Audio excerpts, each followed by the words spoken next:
Let's get real. What actually determines how fast your home sells, when it's going to sell, and how much it's going to sell for? Your pricing strategy, whether you want to price it below the most recent comps to generate multiple offers, to generate competition, to generate scarcity. If you want to know all about scarcity and why pricing under market value works, scarcity principle, social proof. People like to be in competition with each other. You also have fair market value. We're going to base it off the comps, the data, what sold, the square footage, the features of the home, what kind of condition the home is in, what does the furniture look like? Or you could price it above market value because you're worried about buyers coming in and you want to have room for negotiation. Usually when you price above market value, you tend to sit on the market and then you just end up dropping your price in 30 days. How long you've owned the property also comes into play here. If you haven't owned the property for more than 5 years, then you're probably not going to have that much equity in your property. And if when you purchase this property, you also have a mortgage on it, you're going to have a very small net when you go to sell this property. The longer that you've owned the property, the more equity you're going to have in your property. Perk-City appreciates at about 7.1% annually. Hold on to it for 5 years. That's a 35 to 45% appreciation in 5 years. If you haven't owned your property for even 2 years yet, let's say you've just moved here. I've had some people recently, actually a lot of people, that have bought something, they haven't even owned the property for a year, and they want to sell it already. And they have a mortgage on it. And I'm like, you're not going to net what you think you're going to net. You don't have that much wiggle room in there because you haven't owned your property long enough to be able to build equity into it.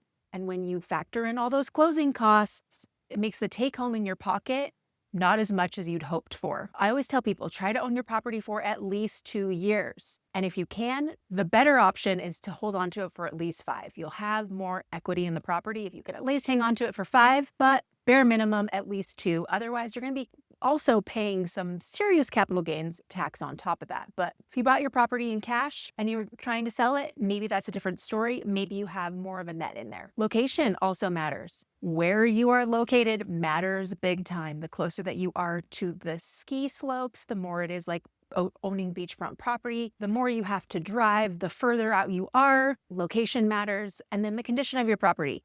This matters big time. Big time. If you haven't done any updates in the last 5 years to your property, this is your cue to start updating some things. At least paint, at least clean, at least update some fixtures. And the style of your property, and if it's close to amenities, has any amenities, is also a big selling point. Also, today's economy. Interest rates. Right now, people are scared to death. They're like, oh my God, the tariffs. They're freaking out, right? People are frozen. Interest rates are high. Mr. Powell is not lowering interest rates. Come on, Mr. Powell. Get those interest rates down. We need to stimulate the housing market. We've had 3 years of consistently high interest rate. We went from 2% to 3% interest rate to 8%. Like the last 2 years, it's been like 6.5% to 7.5%. So what does your agent actually control? Just one thing, the marketing of the property. That's all I can control. And trust me, even world-class marketing isn't going to make an overpriced listing or a tired looking home sell any faster. If you're overpriced, it doesn't matter how good I am at my job, you're going to be sitting. You're going to be sitting there because it's about the price. The market dictates the price, not what you think about your kitchen remodel. So if you want results, you've got to do the prep work, fresh paint, curb appeal, cut the grass, mow the lawn, cut the trees back, paint the exterior, outdoor furniture, flowers, deep clean this bad boy, inside out, top to bottom, power wash the exterior, get your windows clean, get your carpets, deep clean this baby. And I promise you, if you're not going to do any updates to your house, you need to at least have your house